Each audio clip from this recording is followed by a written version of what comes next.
morning, everyone. My name is Joe Small, as he said, and I use he, him pronouns. And it's my honor to be serving right now as your board president. I've been a member at NSUC for more than 20 years. And as the board's president, I get a bird's eye view of everything at NSUC. And much has changed in those 20 years, but what's been essential and beautiful and special about NSUC has always stayed the same.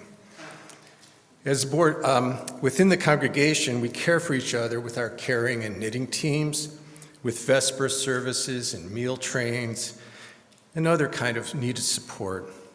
Our covenant is ensured by our healthy relations team. Outside our church walls, we impact our communities in so many ways with things like the Deerfield Free Store, the food pantry, John Lewis Middle School, and other efforts. And of course, now with Democracy in Action in this kind of difficult times we're in. So these teams, they're made up of very special and precious individuals. And then I want to talk a little bit about our services. Thanks in large part to our brilliant minister and to our intern, Will. Every week I come to church and I get my heart split open. And it erases any kind of crust that's built up through the week. And I leave here with a new, renewed drive and a renewed compassion. To paraphrase Leonard Cohen, who said this, to keep our hearts open is probably the best and most urgent responsibility we have. And I want to thank Lucas, he's over here somewhere, Lucas, and Will and others for doing just that. But where Lucas and Will are not enough, we're blessed in other ways as well. We have Stephen and Catherine, usually Catherine, sorry. About that.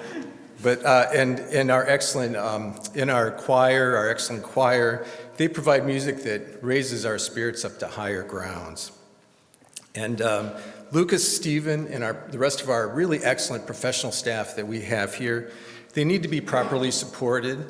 They need financial support, with fair wages and good benefits. After the service, we all kind of tromp over to Fellowship Hall, and there we get to run into each other who also tend to inspire and encourage us as well. So that's another aspect of the church that I think is important. So all in all of us together are on a mission of sharing light with each other and bringing that light out into the world, while providing sustenance to ourselves and also to each other. It takes our time, our talent, and our treasure to do all of this. Today we're here to talk a little bit about treasure.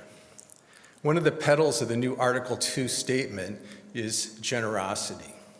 And it takes all of us to live into that value, to provide the support that allows us to continue to bring hope to each other and out into the world. Ours is an opportunity, the calling, the responsibility to fuel these noble aims, to rise so that others may not fall. Let us recognize this. As our fellow church member and longtime pledge drive expert David Napolo always says, let's create a culture of supportive giving. One that recognizes that we are many times blessed, that we are self-sustaining, fueled by contributions from the congregation, that we need to respond to inflation and ever-rising costs.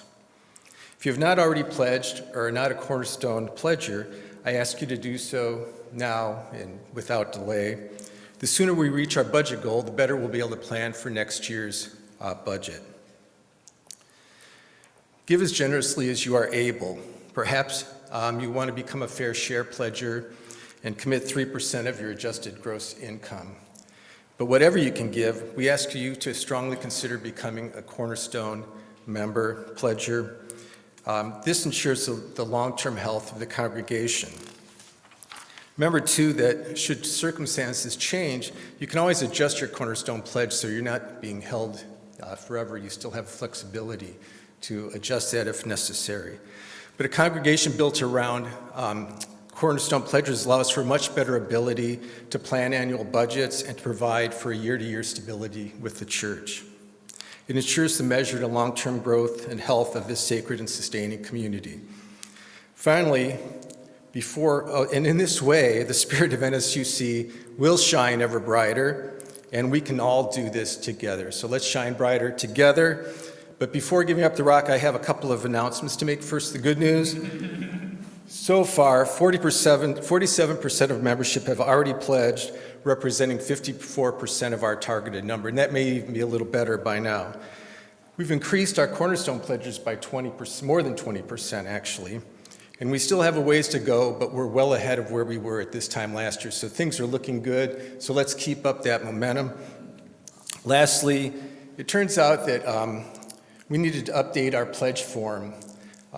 As we discovered, some confusion was caused by the one that we had previously sent out.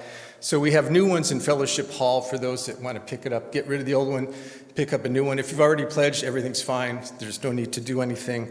And if you want to go online on Realm, you also can still pledge, and that form is also up to date and ready to be used.